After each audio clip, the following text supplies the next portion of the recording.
in the continued faith of good destruction of this engine here, I did get one needle bearing, and that was kind of a pain in the butt. I don't think this is any type of name bearing. Try to keep this as clean as possible. I know somebody's out there going, you should use assembly grease. Yeah, I know. If I was a professional, had the time to do all that assembly grease crap. We're using good old-fashioned gear lube and this cheap plate that I bought from Fleece Me Bay. Sorry, Fleece Me Bay. I gotta switch holes. I was banging on a window. I don't know if it's Sharon banging at the dog, but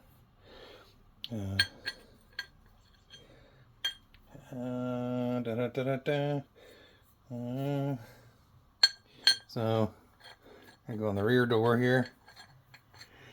What I found was, I'm gonna try to move the inside of the hole up too.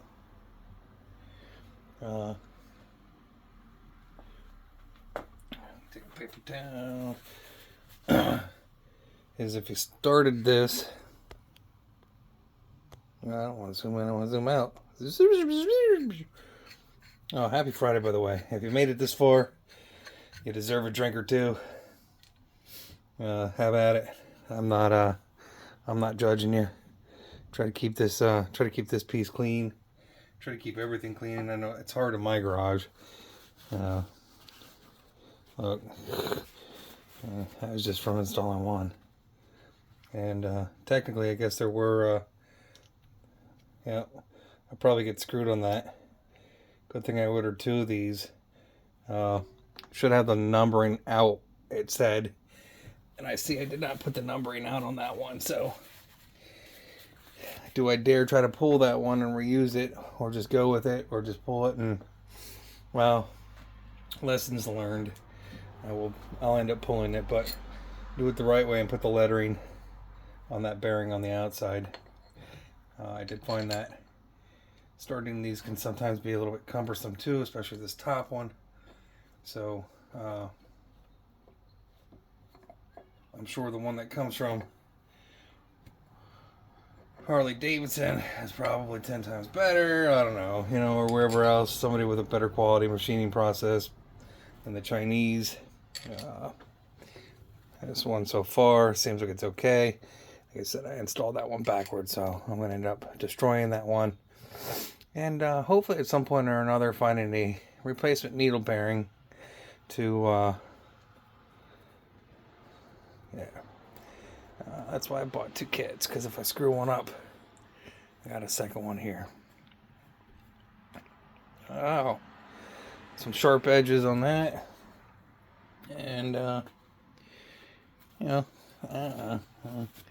use a little bit of that extra goo into that.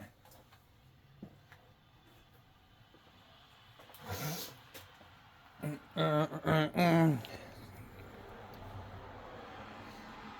just want to make these as tight as you can. And hopefully as I'm going in here, I'm going to hit this right. It's a lot of room in between here and there. I know it's really hard to see, but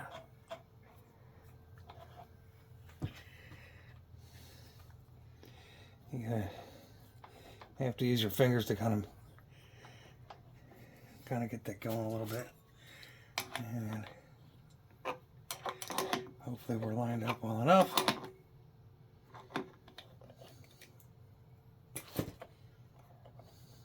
Doesn't feel like it.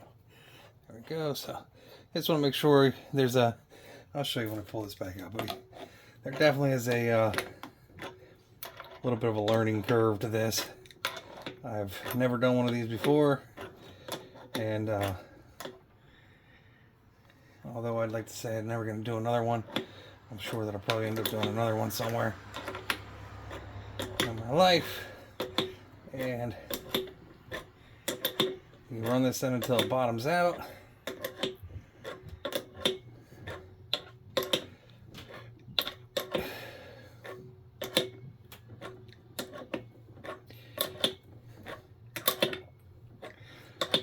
And if you got bad shoulders like I do, you'll be crying about it later.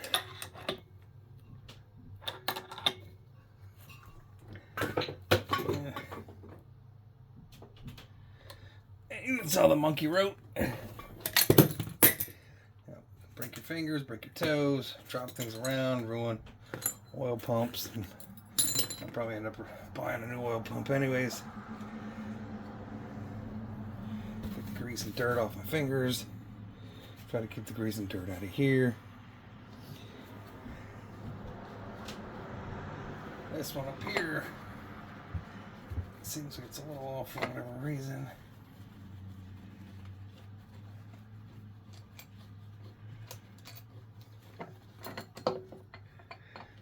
And just kind of try to hang on to it all. So that went a lot easier. Looks fine, looks good, but this starting this one here is kind of a little pain in the butt. It appears to me that maybe Harley Davidson's version of this is a little bit more intuitive maybe, but yeah, I'm gonna have to pull this other bearing out because you're supposed to keep this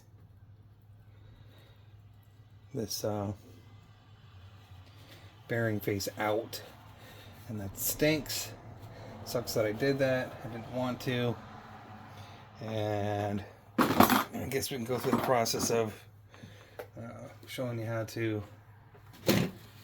I don't like mucking up my books either, but this book's gonna get mucked up, I guess. Yeah, 10 fingers and not enough holes. And I'll try to pull this guy back out. I really didn't want to ruin this one, but I got it in backwards, so lessons learned. If I'm lucky, I can save it, but I highly, highly doubt I'm going to save that. But the good news is, I guess I'm getting more experience at pulling these out now, and you know, it's par for the course. Things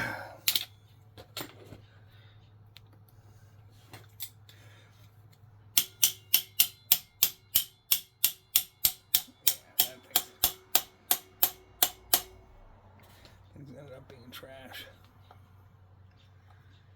But like I said, I bought two, so 2 kits. The kits weren't cheap. The kits were like $120 a piece, so just if you're spending the money, you're spending the money. So if I could have found a local bearing shop to sell me the bearings, that would have been nice. But since Philadelphia Ball and Bearings no longer here, I know I've said this multiple times now, you're tired of hearing me say it, so show us how you break stuff, Ryan.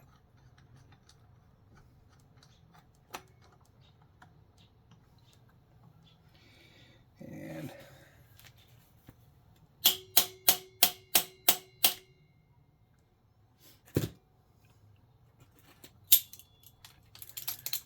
this is how you break stuff.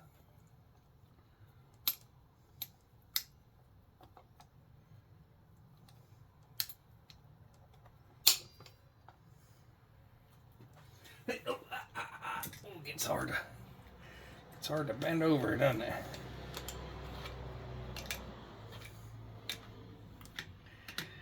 I didn't want to do this, but here we go.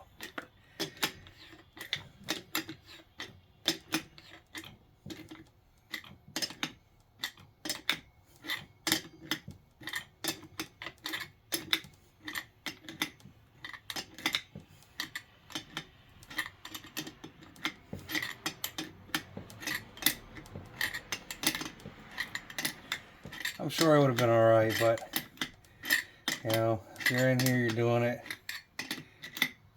try to... is there a crack? No, that's dog hair. So look, all these fine cracks in this wonderful pot metal that they got.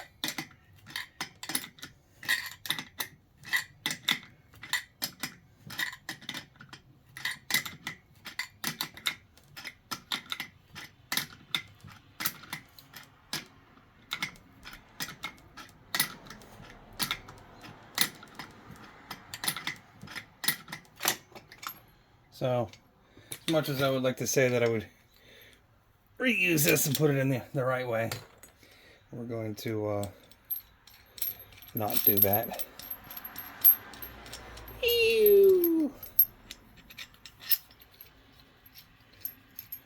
And we'll show you how to install the other one real quick, I guess, the right way.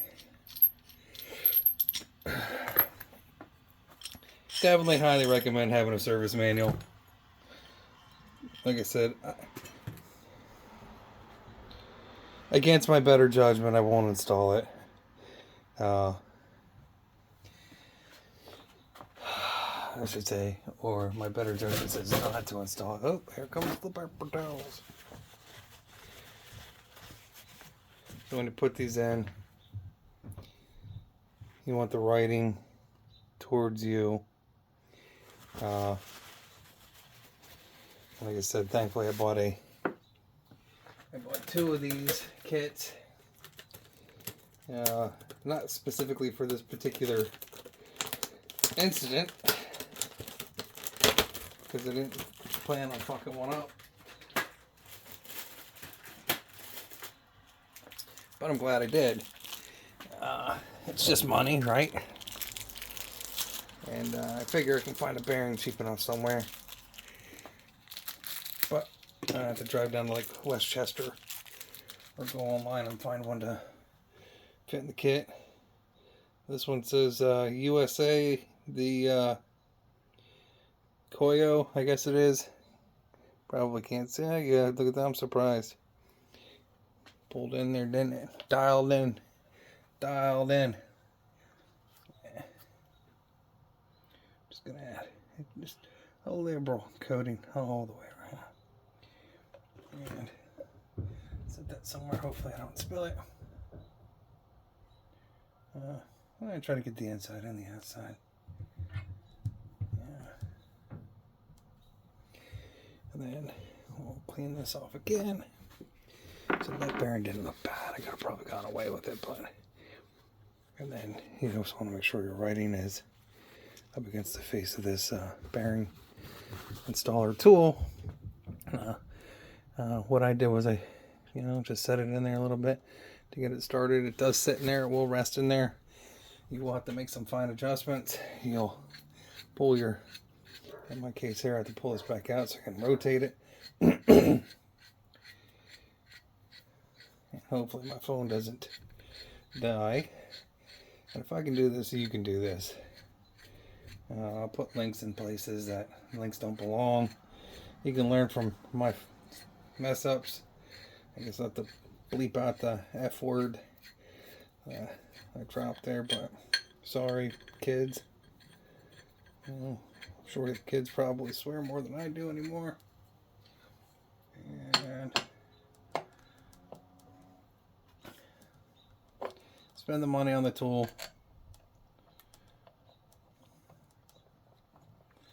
So this one is just a little bit wonky.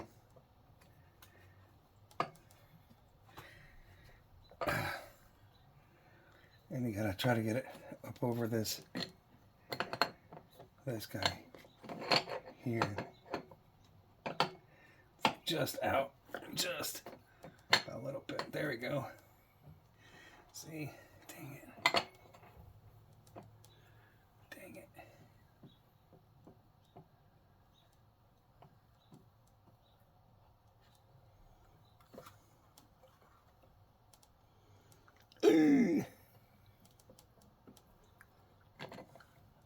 I get it.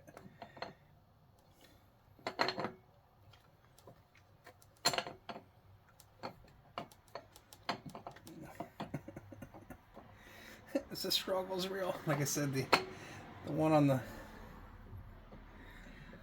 that's made in America's probably got a better, you know, it could be this. It could be this screw too. This screw could be a little, let's try a different screw on there. That screw could be a little bent, who knows. As long as I don't strip the hole out, just don't, try not to strip that hole out in here. Hurriedness, there we go. That feels like it wants to work better. It's just in that upper corner. These other ones seem like they line up pretty well. So it has to do something with how that thing's machined. And I'm sure that the American one is probably machined better. Maybe this is machined in America. I don't know. I didn't honestly look, but it's definitely. Oh God, it's definitely off.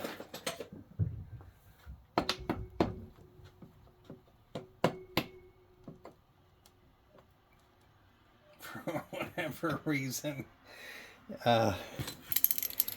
it does not want to accept the screw in that corner, even though it is lined up and threading in. So you might need a little grandma's helper or dad's helper here maybe.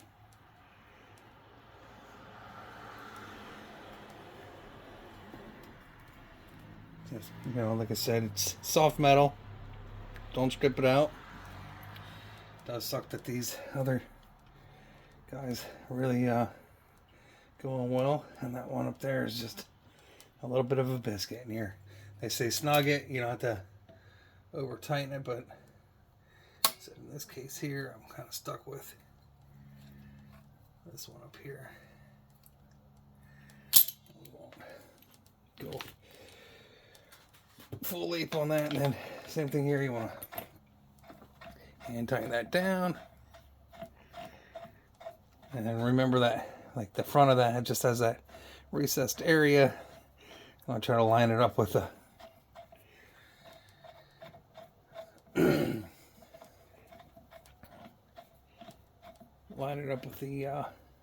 bearing installer tool and make sure that. Uh-oh, my bearing fell out. Oh no, that sucks, huh? Again, these are all things that you will face.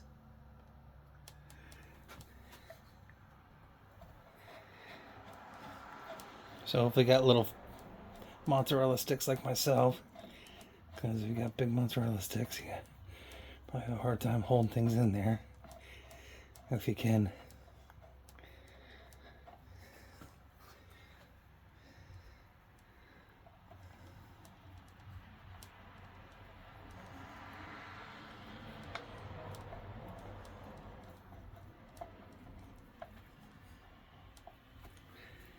And hopefully I'm in right.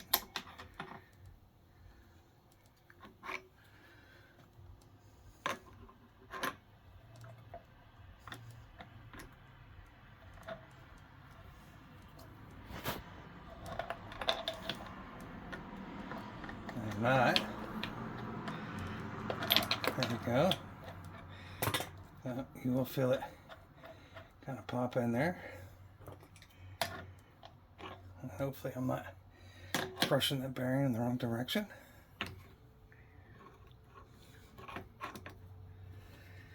And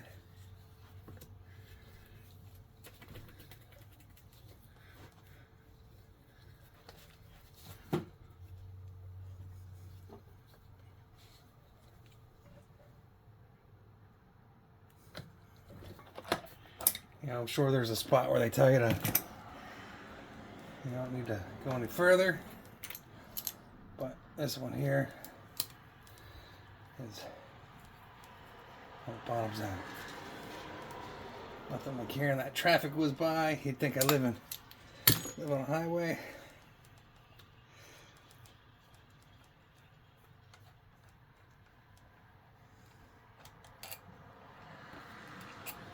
And then hang on to this guy so it doesn't bounce into your journal, or I guess that's what you call a crank rod, I should say, not journal. And voila, like that, you have two new bearings in that. I would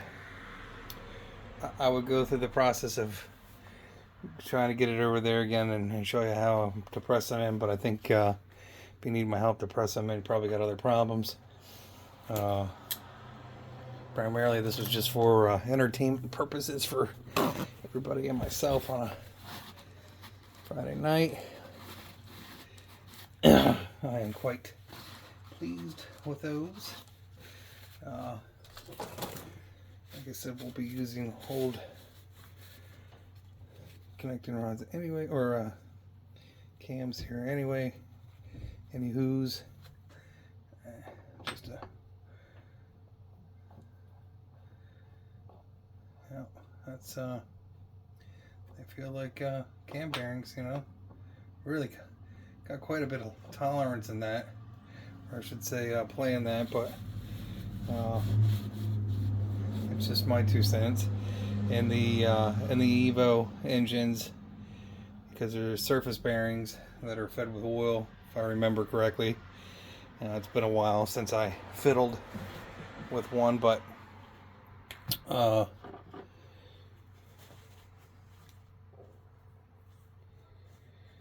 I could have probably gotten away with reusing that, but better safe than sorry, at least on this one. It's a heavy engine. I'll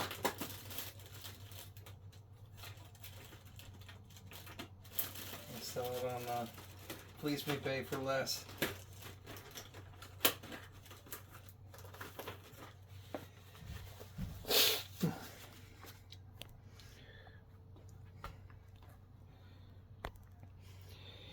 I think that I will end up purchasing a new oil pump, even though this one doesn't look terrible.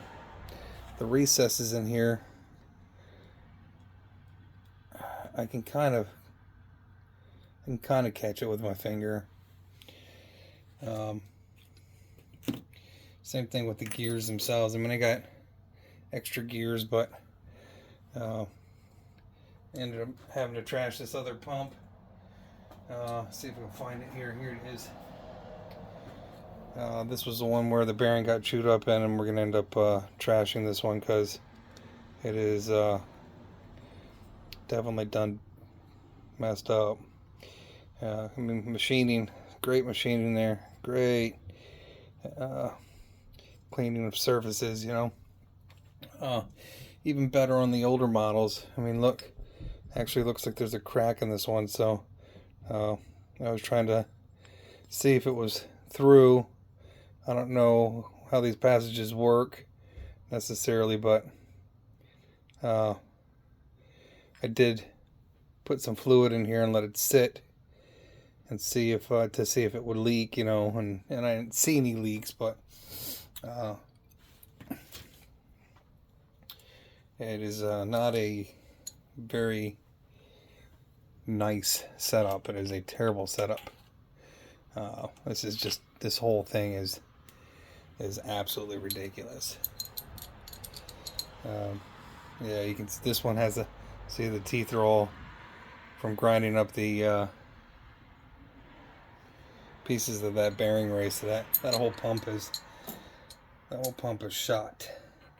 The one that originally came out of this one doesn't look so bad. It really doesn't.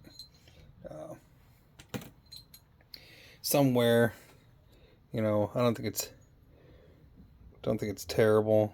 You know, the wear actually, you know, you can kind of see on the outside where the teeth were maybe bouncing around, or something got caught in there and bounced around, and they shut it off real quick or whatever. But the outside of that gear doesn't look too terrible. And then you got a couple other gears here too. Just try to. This is the one that looks like something metal got in it. So this is the one that had the bouncing around on it. Or it's a way for it to line up, you know, to tell you how to line it up, but I'm pretty sure it's because something metal was bouncing around in it. And based on my observations, I don't know if you can see that. You kind of see there, it looks like whatever it was got caught in there. I'm sure it'll still pump oil. That I'm not worried about.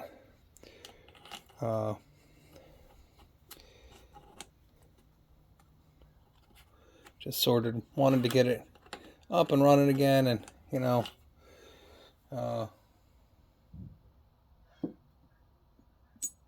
move on from this crappy experience, and try to sell what I can of the parts that I'm not going to use, and go from there. So yeah, that's tonight's chagrins. Let's see, do I feel like doing anything else? I guess we can continue. We did finally decide to go with the cam plate that didn't have the metal in it, which was the E2, which was originally the one that came out of here. I guess let me go grab those bearings and we'll squeeze in over there.